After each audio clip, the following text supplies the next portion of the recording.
Halo. Selamat pagi semuanya. Oke. Kita mulai presentasi pertama. Di sini judulnya adalah kesalahan umum konfigurasi yang sering muncul pada konfigurasi mikrotik yang sering dilakukan oleh para engineer. Ya. Pertama sekali kenalkan tentang saya. Ini ada nama saya, nama Paul Darius. Berikut sertifikasi yang telah saya peroleh selama ini. Kemudian saya bekerja saat ini di PT Asia Teknologi Solusi atau disingkat dengan ATS sebagai NOC di sana atau Network Operation Center.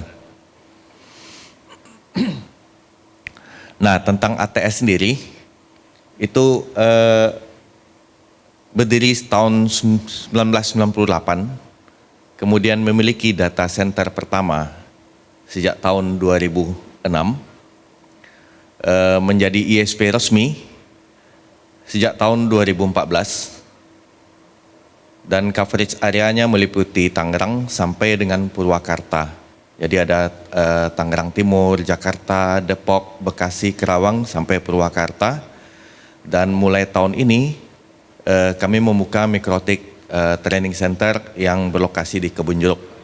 Ya. Ini peta di mana coverage area kami, yang merah-merah ini, ya, itu adalah BTS yang menyebar di Jabodetabek. Ya. Nah, berikut ini service yang disediakan oleh ATS, ya. Ada dedicated internet connection, kemudian broadband, interconnection, loopback, local loop, server hosting, dan juga termasuk colocation, web email hosting, managed service, dan lain-lainnya. Service yang biasa disediakan oleh provider internet. Nah, bagi yang berminat mencari kami, ini ada alamatnya lengkap di Green Lake City, Duri Kosambi. Ya, ada webnya, ada email dan sebagainya. Oke, mengenai presentasi ini tujuannya adalah untuk membantu kita semua memahami dan mendiagnostik masalah konfigurasi router OS yang paling umum. Pada presentasi ini juga menampilkan cara yang tepat dari fitur router OS untuk menghindari masalah konfigurasi. Kemudian dorongan untuk menggunakan versi router OS terbaru dari fitur yang terbaru.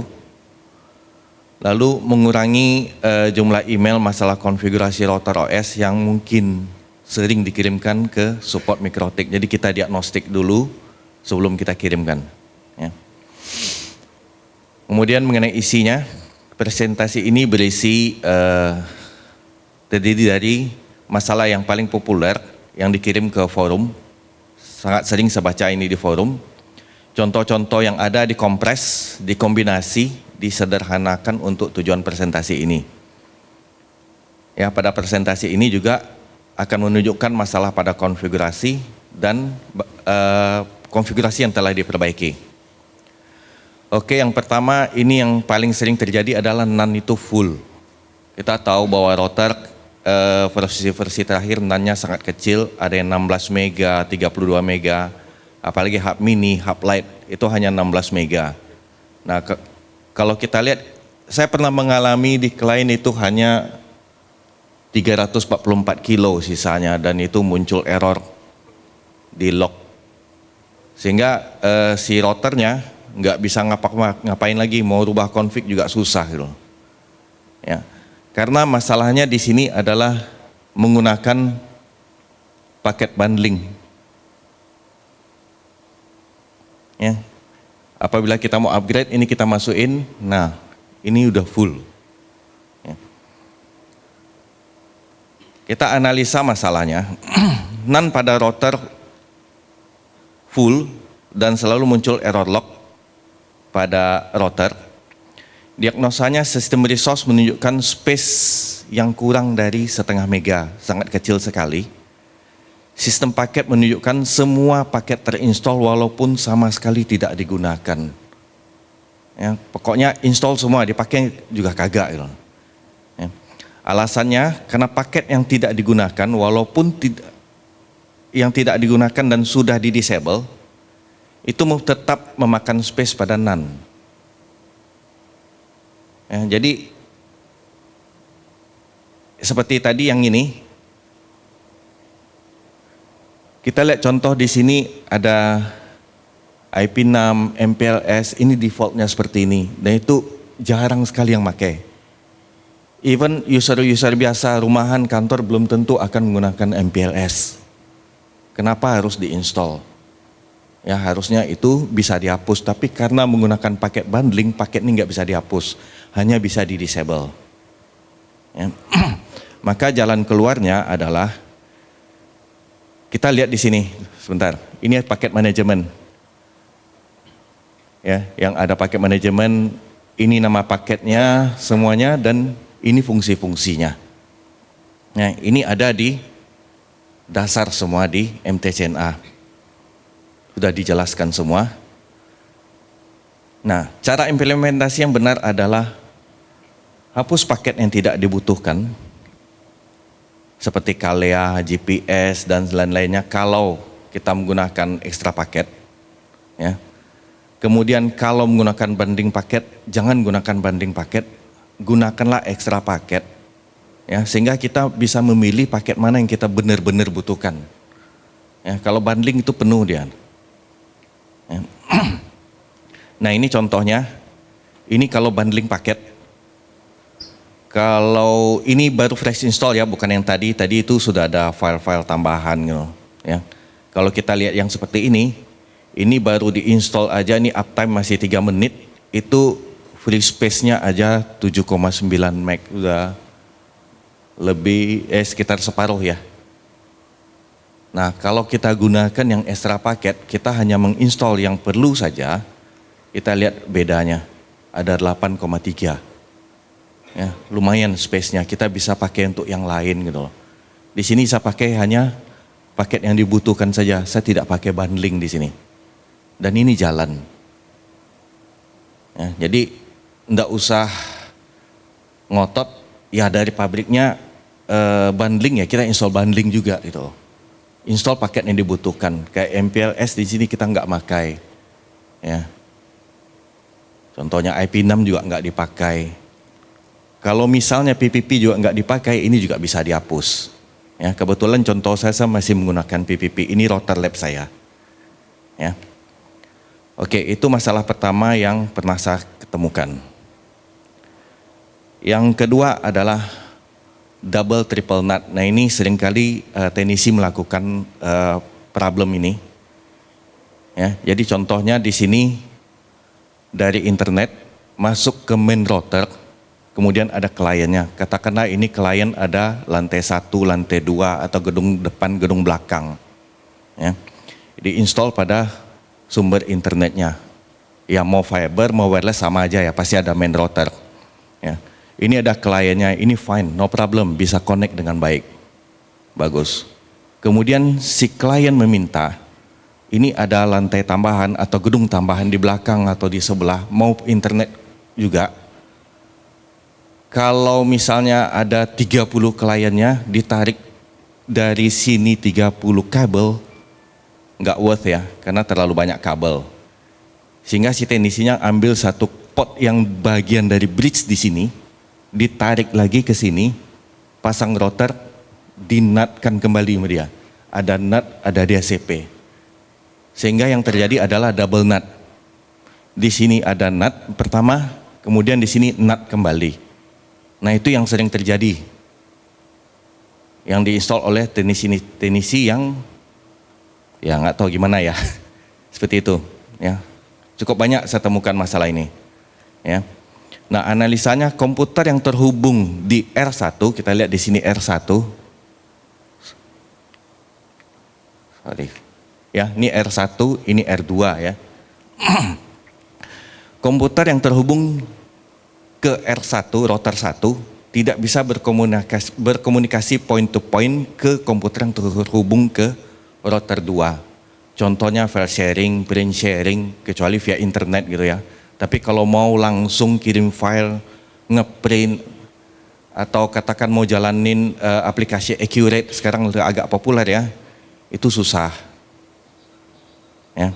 Kemudian terjadi pemisahan DHCP, pertama di R1 dan R2. Yang ketiga, tidak bisa kita lakukan firewall untuk dilakukan firewall pada R1 untuk komputer terhubung R1 dan R2. Padahal main routernya di router 1. Kita mau lakukan misalnya di gedung belakangnya itu atau yang di router 2 itu ada supervisor, ada manajer juga. Dan permintaan klien misalnya mau blok YouTube, blok Facebook di jam kerja untuk staff, manajernya boleh. Nah, bagaimana kita mau melakukan firewall ini pada router 1? Nggak bisa.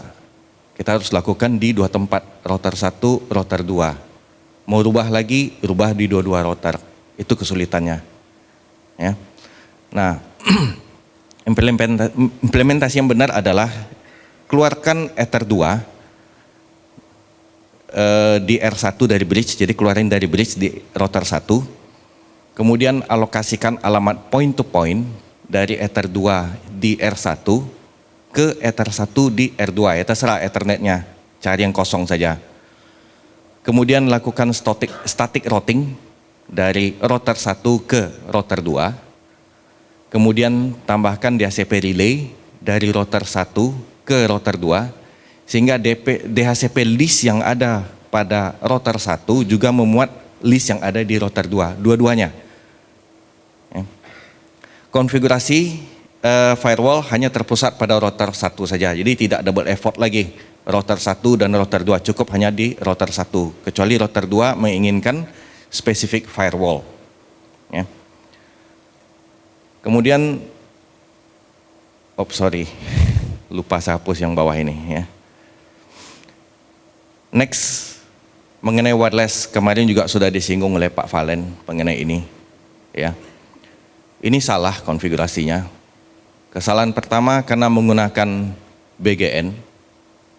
Kesalahan kedua karena menggunakan channel width 2040. Ya. BGN dia menggunakan B, G, dan N.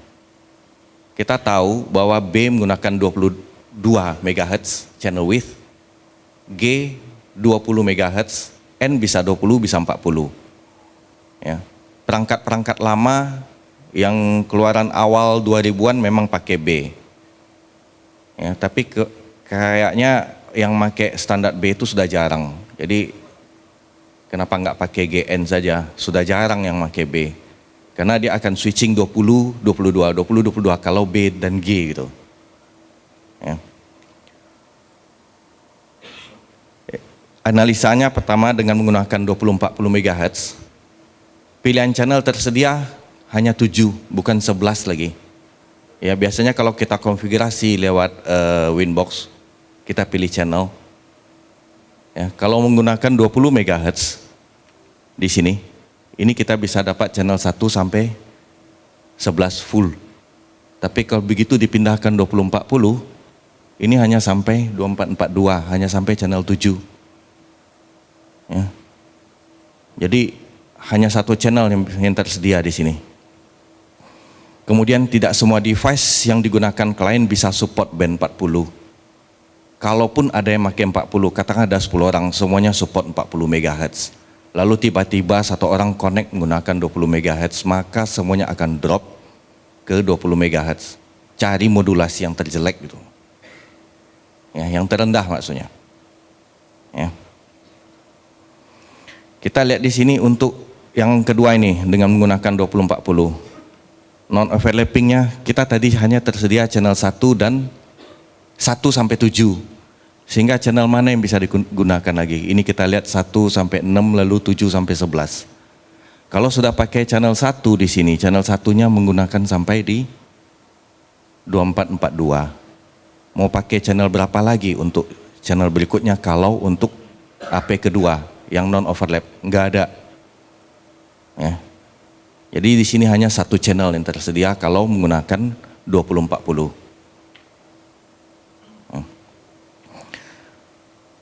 Ini kita lihat spektrum untuk 20 MHz di 2,4. Ya. Di sini menggunakan channel 6 dan melebar hampir ke center frekuensi 4 sampai ke 8. Ya, ini kalau 20. Kalau 40 seperti ini. Sudah full dia. Di sini sampai di sini. Nah, kita sampai channel 11 muat nggak untuk non overlapnya? Nggak ada lagi gitu. Apalagi channel 11 nggak ada pilihannya.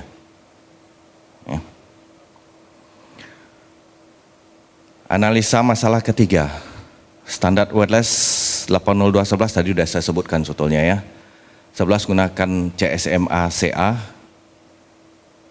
kemudian standar wireless B menggunakan 22 MHz, A dan G menggunakan 20 MHz, N bisa 20 bisa 40.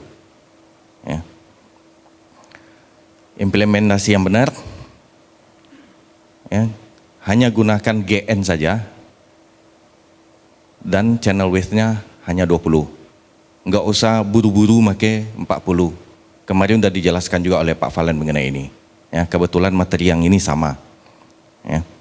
Jadi hanya gunakan G only atau GN jika klien yang terkoneksi bukan perangkat-perangkat lawas keluaran tahun 2000 awal yang standar security-nya masih menggunakan WEP.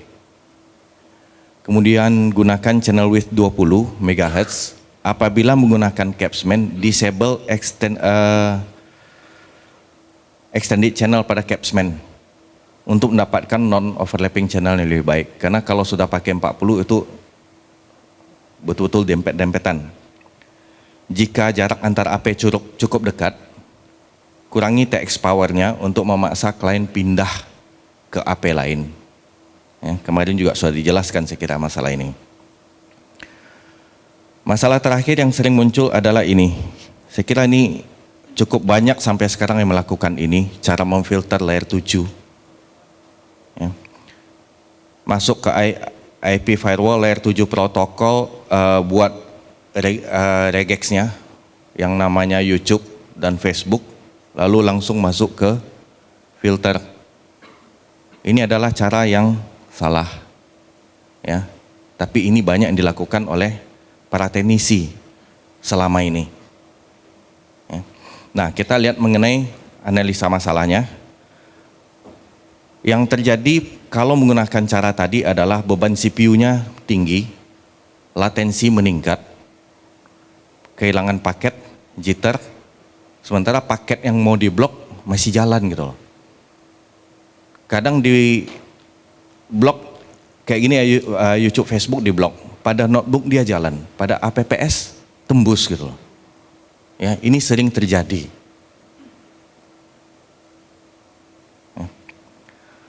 Kemudian kalau kita cek di tool profile, itu layer 7-nya tinggi. Ya, alasannya setiap koneksi diperiksa berulang-ulang. Kemudian layer 7 diperiksa di tempat yang salah dan terhadap semua lalu lintas data.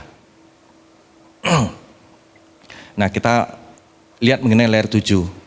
Layer 7 protokol adalah metode mencari pola dalam aliran stream HMP, TCP, dan UDP.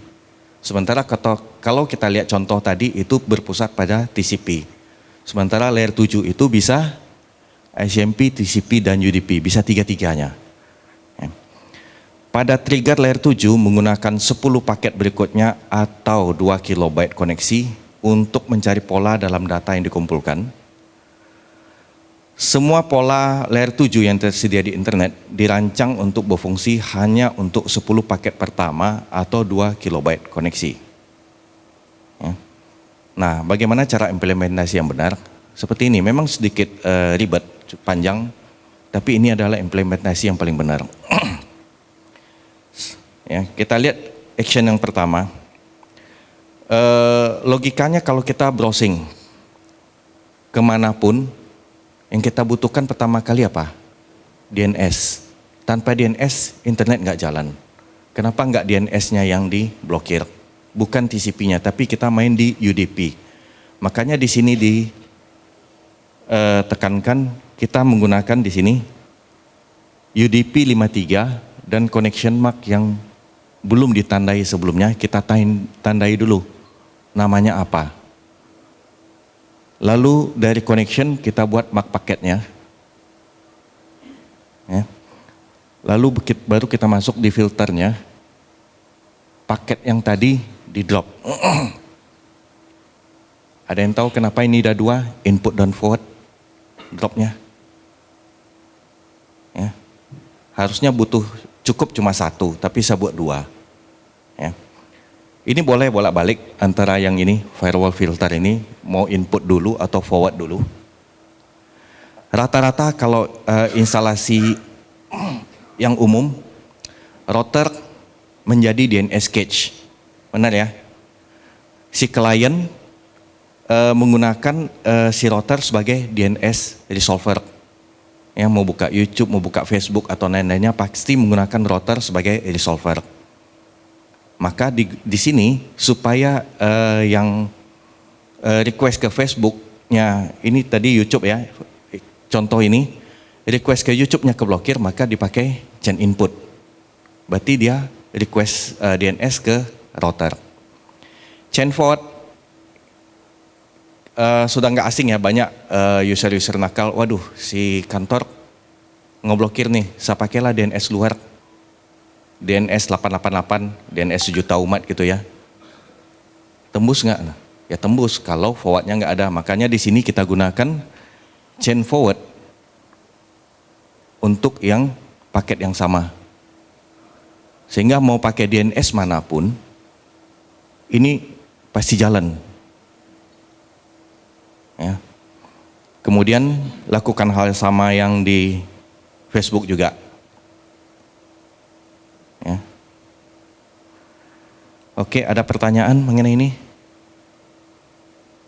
Saya kira cuma ini yang bisa saya sampaikan.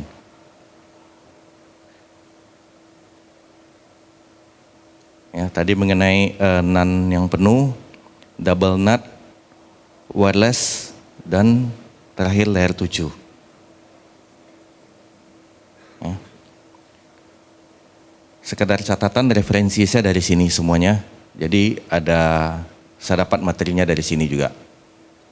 Ya, sumbernya. Oke, kalau tidak ada pertanyaan, saya kira cukup sekian.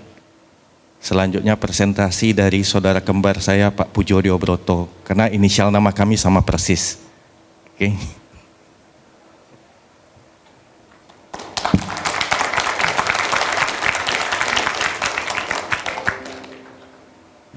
Cek. Oke, terima kasih Pak Pol. Ya. Berikutnya ganti saya. MC-nya hilang.